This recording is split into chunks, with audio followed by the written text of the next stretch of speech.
Hello and welcome, my masterful massagers. It's SJB, and today we're playing some Chimps mode for you guys. And from the title, you might know what this video is going to be about. It's going to be about Super Monkeys. Super Monkeys got a pretty huge mungo buff in the last update, and honestly, I am finding them quite impressive. Unbelievably impressive for early game, but I'm wondering, will it actually translate into good late game strategy? Can we beat round 80 to 100 with these Super Monkeys? Normally, the answer is kind of no. Usually they start to fall off and start to be a little bit on the rough side, if not straight up bad. But today we might be able to show off something interesting, something new, something so crazy that you might be a little surprised, I guess. As far as heroes go, we got our good friend Etienne over here, and the reason why I'm building him instead of any other hero is honestly because, oh, got him in time, I think. Did I get him? No, we didn't level up. Dang. Well, the reason why I'm building Etienne is because I honestly forgot to change my hero, and I was like, yeah, could he work for this strategy? Sure, why not? Let's make him work, man. Because the way the Super Monkeys are going to work is you can kind of go for a Robo Monkey Plasma Blast combo, which is a really, really good combo, but you lack camera detection. Or you can go Robo Monkey with Ultra Vision, which is fine, but you're losing out on a lot of overall popping power just to get that cam detection and like a smidge of range. Knockback's okay too, but it's really not a game changer as far as I'm concerned. So,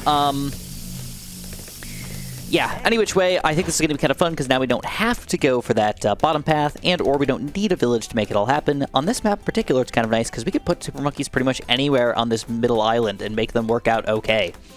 But to get going in here, we're going to need more popping power. So we're going to have to get, let's see if we can get a 4 Amber starts here, man. Ooh, this is twite. This is twite. Looks like we will survive round 15. And if we survive round 15, we're probably going to be good for a little while. So I'm going to go for an Amber start sub. I think it's a good early starting tower, and that should get us to the amount of money that we need to get our first Super Monkey going. Alright, so just to pop some leads and make sure we don't lose too early on in the game, I did have to build an extra sniper, and now it's time! A Super Monkey.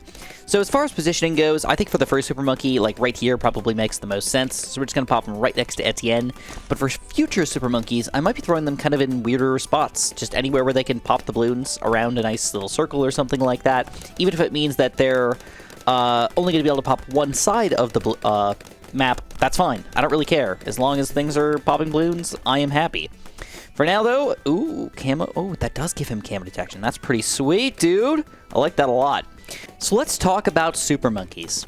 Super Monkeys are probably the most interesting tower in BTD6 right now because of the weirdness of their upgrades and how they can kind of combine together.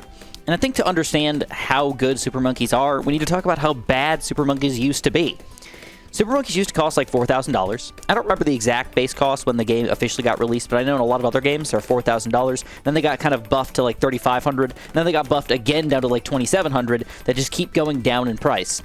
And that's because a Super Monkey was kind of designed to be like, well, it sucks as a 000 tower, and you upgrade him and make him actually a reasonable tower to use in the game. That kind of makes sense. You know, you can't just have like an all-powerful tower, just kind of throw down as a base tower and he just pops everything. Doesn't make any sense. You can't just be the best tower at everything, no matter what, then you wouldn't build any other towers in the game.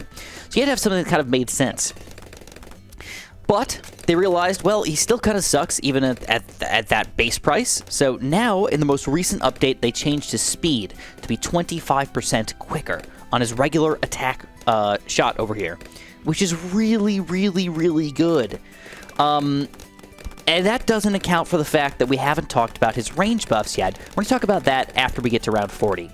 So here we go. Round 40 is going to be a little bit difficult here. We're going to use our drones right away. We're going to use them kind of like ahead of the time here. I'm hoping that this guy's going to do most of the popping power, actually. Super Monkey, though, not bad at all. And there it is. Beauty in a can, my friends. Beauty in a can. This guy is delish. All right, so far, 5,000, 3,000, and 2,000. So everybody's actually pulling their weight today, as far as I'm concerned. And we get our first Robo Monkey. Now, check this out. Right now, we only have one weakness right now, and it's camo Bloons. All right. Oh, wait. I lied. We don't have a weakness to camo Bloons. Etienne, he's level 8. Oh, we're unstoppable now. Kind of. Actually, almost. Check out how good this Robo Monkey is going to carry us here. And he's not even upgraded to Laser Blast or Plasma Blast yet. But anyways, let's talk about these range upgrades. Ninja Keeper realized that the range upgrades are kind of bad. They don't really give you that much versatility for what you're doing. So, versatility. Why can I not say that word right? I just don't know. Versatility. I think tility sounds better than tality, right? Versatility, whatever. Anyways, you guys can figure it out in the comments below. Just be angry at me or yell at me or tell me what I'm doing wrong. But the first range upgrade, super range and epic range, need to be talked about. So a super monkey is going to throw a dart, and it's going to pop one red balloon down into nothing, and if there's two red balloons next to each other, it does nothing to the second red balloon. Just pops one red balloon, next dart, pops another red balloon. One pierce. If you get the first range upgrade, you're doubling his pierce, going from one red balloon to popping two red balloons with a single dart. That is already pretty gosh darn amazing. Now check this out. This is around freaking 49, dude. And Robo Monkey's like not even letting balloons show up on the screen right now. We've got $15,000 saved up. This is right now. It's kind of absurd. We're gonna do something fancy. Do something real fancy. We're gonna be building a village here. We're gonna go for a village right about there. And what I want to do is, since I don't need cam detection at all, we're gonna just be going for a top path, bigger range, jungle drums with a bottom path combo, the Monkey Commerce. Woo! Why are we doing that? Because all first and second tier upgrades now are gonna be cheaper. Beautiful. So now we can buy Laser Blast and Plasma Blast here and make ourselves just that much more efficient and amazing at popping balloons. Oh, life is pretty good right now, man. And now for every other Super Monkey we buy here, which are really expensive in the first few tiers, is going to save us a ton of money, man. It's just a cool strategy. Anyways, we're just going to fly through this for a little while. I think the early game here up to around 80 isn't going to be that bad. But once we get to the late game, 80 plus, that's when things can start to get a little sticky here. But anyways, the first range upgrade gives you that 2 pierce, and then if I'm not mistaken, the second range upgrade is going to double it again from 2 to 4. All right, it could be 3, but I'm pretty sure it's 4 pierce with a single dart, and that's just as a base extra range Super Monkey. All right, that's really not bad at all for what you're spending on them. Like, it's like what, $5,500, something like that for a fairly high pierce, good damage doing tower, just overall good. And then you get the Robo Monkey. And he's not... They just buffed him. They buffed him. They buffed the freaking Robo Monkey. It makes no sense why they buffed the Robo Monkey. But they said, you know what? We're going to give him all of that extra attack speed. We're going to give him all of that extra pierce. And now we're going to make him even cheaper. And make him basically an all-powerful powerhouse. All right? So, it's kind of weird. It's just kind of weird. They did all of that just to the Robo Monkey. Now, once you get a Plasma Blast Robo Monkey, the attack speed kind of evens itself out. They basically made a Robo Monkey that could cross path with a bottom path a little bit better, but it's still just top path's usually better in most situations because you're increasing the attack speed so much, it just makes you way more powerful. So we have $26,000 saved up here. Let's get another Super Monkey. So we're going to put another Super Monkey up here. We're going to put another Super Monkey down here. I just want to put them kind of near where these giant circles are going to be. Just more room to attack the balloons, right? We're going to go for another Robo Monkey, another Robo Monkey. Super cheap Robo Monkeys, by the way. And for both these guys, we're going to go Laser Blast and Plasma Blast as soon as we get the money for it. And it's kind of a weird looking strategy, I got to admit. It's very goofy looking, but I can just about guarantee that everything's going to go down unless 63 is magically going to weirdly kill us. I really don't think so, though. It would have to... Oh, we got a UCAV. I don't think we're losing here. Let's see what happens. Oh, 63 at the beginning of the freaking map, man. Like the first circles here. This isn't even a challenge at this point. What is going on with Robo Monkeys, dude? What is going on with Robo Monkeys? Early game, they are... And I can't even really say early game. Even early game, they suck. Okay, let me repeat this real quick. I always get confused with my early game, mid game, late game nonsense because it really is all relative on like what you're doing, what you're trying to do here. For me, usually early game is like 1 to 40, mid game is like 40 to 80, and late game is like 80 to 100, because the highest regular round is 100, you know? Sometimes in boss balloons, it can be a little bit different and all that stuff. That's usually how I kind of design things. Early game Super Monkey is actually pretty bad. Getting a Super Monkey and actually affording Super Monkey in a reasonable amount of time is difficult to do, and that's why they're sort of bad. Not because they're actually bad, but because they're difficult to afford and get to use in a reasonable way. Then we get to mid-game, and this is seemingly where they are absolutely dominant. There is really no reason that we are going to lose this game. Even round 76 looks like it's going to get it down very, very easily here. I have no issues whatsoever. And then late game, though, this is where I don't know yet. I'm going to assume they are going to be very, very, very powerful based on what I'm seeing right now, but they do start to fall off near the end of the game. And we're going to see if that is still going to continue on with this strategy right now and with a spam of random Robo Monkeys. All right. Let's skip a few rounds and see where we're at near the end of the 70s. So I kind of decided to go for a bit of a goofball strategy. I'm not going to try to spam more Robo Monkeys in the front here. I figure a good mashup throughout the entirety of the map here is actually going to be kind of a fun way to play the game. So we're going to be going for another Robo Monkey up here, but because I wanted to do these guys over here, I also went for another Jungle Drums with Monkey Commerce in range of my other village. So it's kind of weird because now I could even get super cheap Monkey Towns and stuff. Like, if this wasn't Chips mode, that would be actually a really, really cool strategy. Monkey Town this crap, easily eat all these Bloons and make tons of cash, dude. Freaking tons of cash.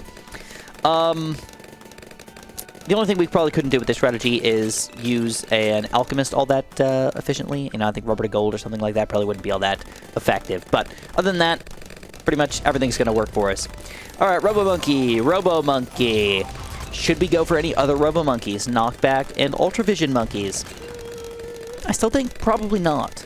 You know, if I was having some camo issues or something like that, if I didn't have ATN, make a lot of sense to kind of mix and match a little bit. This scenario, you just know this guy's better, so let's go for this guy. We don't need the support or the kind of randomness of everything else. We just need somebody to do damage. That's all I need to do, so let's do our damage.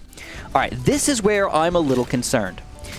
Will we be able to pop all these guys? No problem. So this guy, I should mention really quickly, he's got on first and last.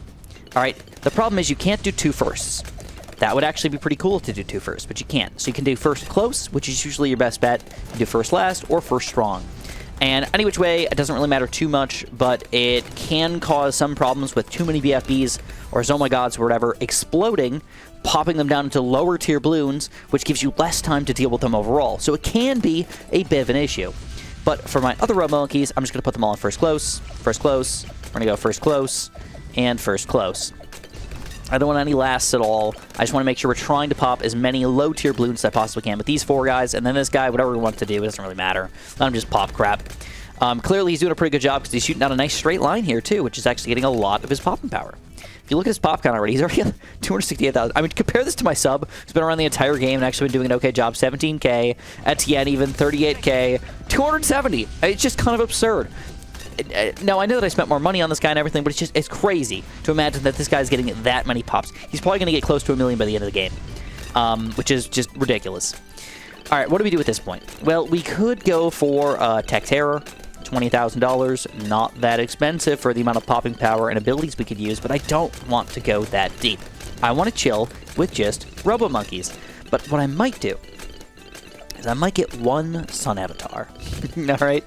Now, that seems a little bit goofy to do, but I'm kind of thinking that, like, if Bloons are going to overwhelm us, I would like to have a Sun Avatar to at least say that I tried to do something about the Bloons. Instead of just saying, screw it, I spammed Robo Monkeys, and they eventually ended up just causing too many issues for me. So we're going to go for 1 Sun Avatar, mostly because I think it's kind of fun to mix things up, but it's also kind of cool that we get a nice, cheap Sun Avatar, too. $18,000, man. This is the only way that you can make money on Chimps mode, is saving money. You can't make money, but you can save money, which in the end kind of makes you money. And again, we're going to go Sun Avatar, and because we want that extra pierce, we're going to go super range, we're going to go epic range. We don't need the cam detection, man. Got it automatic. All right, round 87, still going quite strong. Getting big chunks of all my gods coming in now, though. Getting a little bit more painful, but still not horrible. But you can definitely tell how our absolute ownage sauce is turning into, we're winning, but we're not really dominating. I think that's where I'm at right now. I definitely don't feel like I'm dominating. I feel like I'm just barely, I don't want to call hanging on, but as time goes on here, I feel like I'm not making as much money as I should for the amount of Bloons getting stronger. All right, round 89. Here's the first DDTs coming up, by the way, round 90. Let's see how we deal with these guys. I would assume super duper easily. You know, everybody's got very good amounts of quick attacking projectiles and everything, so that does not look like a big deal at all. Round 95 could be a little bit trickier because we don't have super duper fantastic purple popping power. But if I'm going to spend any more money, it's going to be on more Robo Monkeys, and I think I'm going to put one more over here. and I realized this is actually a really good spot. All right, right here and right here is actually a really good spot because you can see not just around one island, but around 2 different islands. As they come in, as they wrap around, as they go through here, and as they wrap around again. See all of that action. Ooh, Sun Avatar getting his first check here, man. Getting some pops now. 26 hundo. All right, DDTs again. DDT is a little worse than I would have expected. That is a little bit scary. Now, keep in mind that we're using almost no support at this point. This is like at the point in the game where normally, if I was trying to play very effectively, I would start throwing down anything that I can get as far as supports go. Unstable concoctions, ice tower slowdowns, ninja sabos, or whatever the heck else I want to get down here that's going to kind of support things, slow things down. Moab glues, and all that junk can usually get you a lot of extra popping power up in here. Just by making your other towers more effective. But today I don't really want to do that. Again, I'm trying to focus on the Robo Monkeys, man, the Super Monkeys, and seeing if this is just an all-powerful freaking strategy. All right, round 95. If there's going to be a painful round, it's going to be this round. I'm going to use both of my abilities. So I'm going to use Etienne's everything. Robo Monkey's doing a pretty good job. This guy doesn't have any lead popping power yet, which kind of sucks, but it still doesn't seem to matter too much. And round 95, even though a little bit rough, is not that bad. I accept. I accept. All right, 96. Here's a good, big balloon level. This would be a good example of what we're going to expect from round 98. But it doesn't look that bad. No slowdowns required at all, man. We just rock it. Absolutely delicious. All right, so... oh, here we go. 4s, oh my gods. Getting near the end, but still not that many pops on my Super Monkey. 5,000. He's got a good range, too. That means the Bloons are not making it past this last island, basically. All right. Big, chunky, reinforced Zomgas.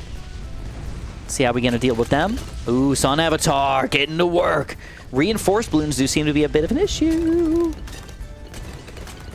All right. So it did require us to use the Sun Avatar for Shiznit. That means... I don't know, man. If reinforced, oh my gods, are getting that far, maybe the bad is going to be pretty bad. I don't know for sure, but I'm a little bit afraid. All right, we're going to go for our first ability here. I'm going to go for another Super Monkey kind of in the middle of the map just to make sure he can hit whatever the heck he wants to hit. And we're going to go for another Robo Monkey. Okay, let's use Etienne's other ability here. This round does not seem as bad as round 90. Oh, no, it's getting to the Sun Avatar. But not too bad. It doesn't seem as bad as round 97, if you ask me. Yeah, okay, it does. It does. I'll admit it. It does. They're actually making it around the last island here. Round 99, though. Oh, this could actually kill us. We were struggling against the DDTs a little bit, but this is a weird situation. You need a lot of popping power to take these guys down. All right, getting down to the very back here. Sun Avatars working together. DDTs. Ooh! No! And there it is. The weakness to our strategy. Dang. So I'm not going to replay it, guys. That's just the way it is. That's the way the cookie crumbles. If you have issues, you got issues. And clearly, we have an issue. This is a real chimps game, and I do not feel like replaying this entire game just to beat these last 2 rounds. I accept. I accept that the Robo Monkeys can't do everything. And that is fine. That's actually a good thing.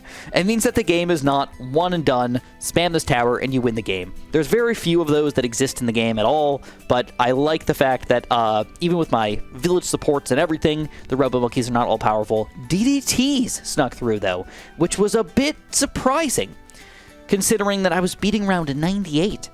Like, why did that happen? I really don't know the answer, but we lost. We lost.